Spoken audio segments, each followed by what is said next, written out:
Hello friends, দেখো আমি আজকে নতুন রেসিপি বানাবো মাটন আর ধনেপাতা দিয়ে।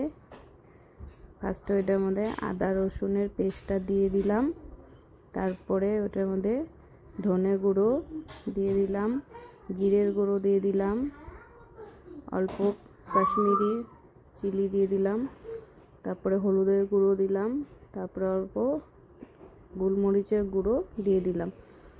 তারপরে এটাকে ভালো করে একটু দই দিয়ে ম্যারিনেট করব।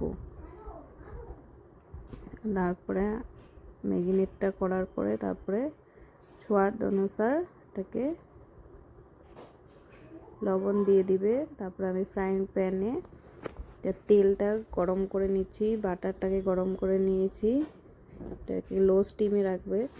তারপরে আস্তে পেঁয়াজ কুচি, আদা কুচি আর অল্প রসুন কুচি দিয়ে দিবে।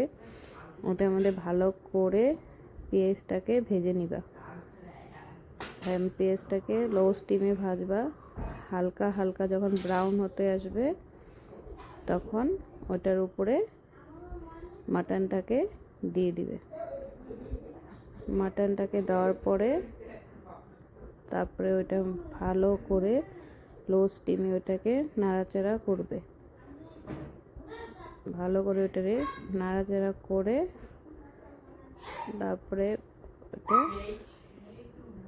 আধা ঘন্টার মতন ঢেকে দিবে। ঢেকে দেওয়ার পরে তারপরে দেখবা মাটনটা কষা হয়ে যাবে। কষা হওয়ার পরে তারপরে ওটাকে আর একটু জল দিয়ে দিবে। হালকা জল দেওয়ার পরে এটাকে অল্প ঢেকে দিবে। মাটন তো পট করে সিদ্ধ হয় না, তোমরা চাইলে চিকেন দিয়েও করতে পারো। তারপরে আমি ওইটাকে ঢেকে দেওয়ার পরে তারপরে ওটার উপরে আমি ধনেপাতাটা দিয়ে দিলাম। মাংসটা আমার কষানো হয়ে গেছে ভালো মতন। তারপর মাটনের উপরে ধনেপাতাটা দিয়ে একটু ভালো করে কষিয়ে নেবে।